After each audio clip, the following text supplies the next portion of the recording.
Hello Chargers, this is Mr. Walsh back at you again. This video is on the distributive property.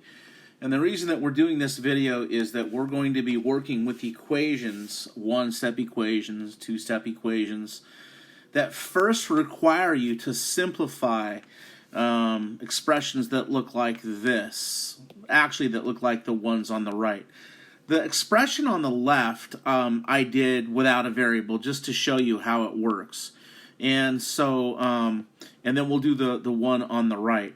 I want you to understand that what we're going to do is we're going to take this 3 and multiply that 3 times everything on the inside. Okay? Everything on the inside. So everything on the inside, 5 minus 2, is going to be multiplied by 3. Right?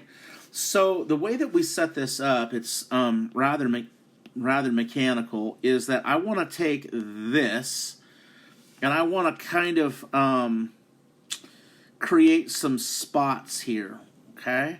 When all said and done, we're going to drop this minus sign down, and we need to understand that when we multiply the 3 times the 5 minus 2, we're going to have a number here on the left side of the minus sign, and we're going to have a number here on the right side of the minus sign.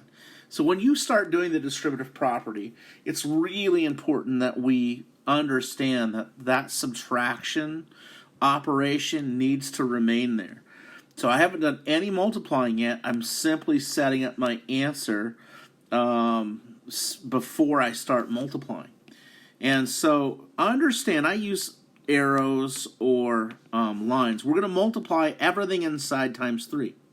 So 3 times 5, the answer goes right here. That is 15.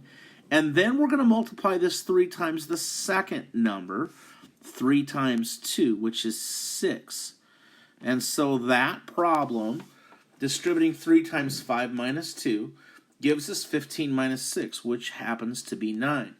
And you might say, well, that's fine. Why don't you just do what's inside parentheses first? You can certainly do that. But that doesn't really help us for what's on the right. Yes, we could most certainly do the math here and get 3, and then multiply that 3 times that 3 and get 9. But remember, the point is to learn the distributive property.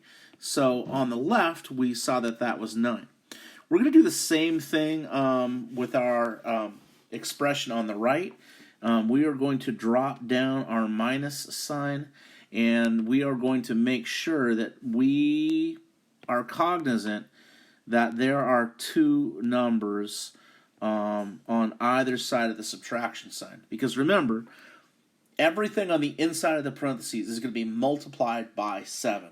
And it's really important that you do both. I will see kids oftentimes do the first one and totally forget to do the second one. So that is why I create this kind of template here, right?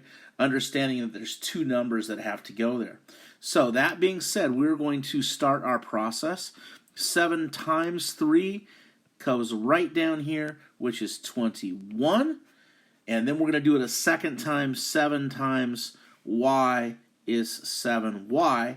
And so we have properly distributed the 7 into 3 minus y. And the answer is 21 minus 7y.